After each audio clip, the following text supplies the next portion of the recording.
বাইৰে বাইৰে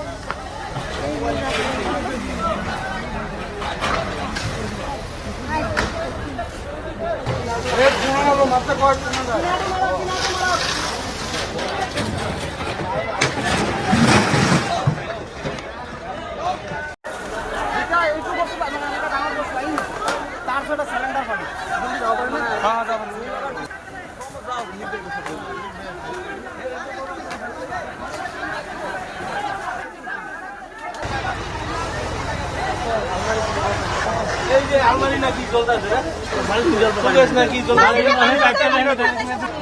এইটো আমাৰ কলকাতা জামে মছজিদৰ পিছফালে ঘৰৰ মালিকৰ নাম আব্বাছ আলী। কেনেকৈ জুই লাগিছে এইটো সঠিক তথ্য পোৱা হোৱা নাই এতিয়ালৈকে। তেওঁলোকৰ পৰিয়ালৰ মানুহ আপোনাৰ তেওঁলোকৰ মামাৰ ঘৰত কিবা আজি কিবা কাম আছিলে, তাৰ ঘৰত আছিলে। তাৰ পৰা আহি চাইছে যে পাকঘৰত জুইটো ধাও ধাওকৈ জ্বলি আছে। চোৱাৰ পিছত আমাৰ এইখিনিত এতিয়া পানীৰ অভাৱ হৈ আছে, পানী নাই, সকলোৱে কুঁৱা একদম শুকাই আছে।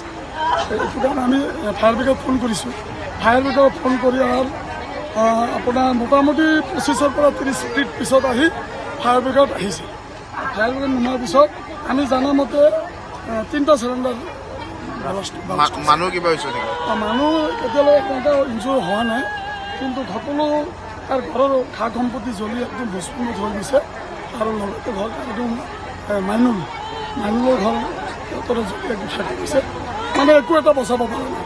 লগতে গৰু ছাগলীবিলাক আছিলে, গৰু পোৱালি 2টা মৰিছে, জাৰ্চি গৰু পোৱালি। আৰু আপোনাৰ মানে ক'ব গ'লে 2টা পৰিয়ালৰ একো এটা বস্তু ওলাব পৰা নাই, মানে একো এটা ওলাব পৰা নাই।